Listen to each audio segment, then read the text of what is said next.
Every time I report for 48 Hours, I'm struck by the large number of people in our audience who essentially play detective as they're watching the show.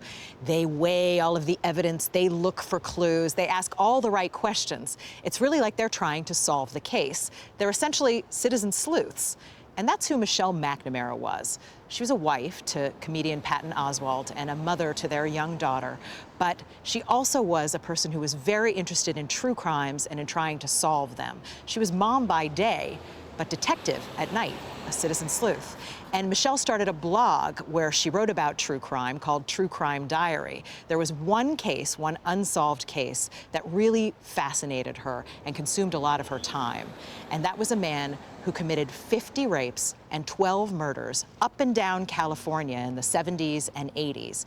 He was originally called the East Area Rapist, Original Night Stalker, Earons for short, not exactly a memorable name.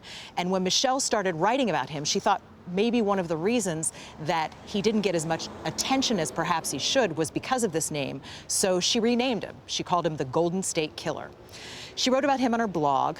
She wrote an article for a magazine, and then she started writing a book. And Michelle would not only, sit in her armchair and investigate this crime, she called investigators. She traveled throughout California to walk in the killer's footsteps. She talked to victims. She talked to families of victims. And that's really what motivated her, was she felt the pain of these families and these victims and what they had gone through. And she was determined to shed light on this guy.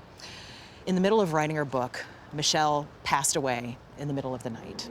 And she left behind not only a husband and a young girl, her daughter, but also this meticulously researched body of work that she had yet to finish. And her husband, Patton, was determined to finish it with the help of a couple of her friends. He's determined to finish the book. One detective who has worked on this case since almost the very beginning told me that it's people like Michelle, it's citizen sleuths, like the people who watch 48 Hours, who are going to solve this case. And so maybe, just maybe, Michelle's book and this episode of 48 Hours will unmask this monster. I hope you'll join us.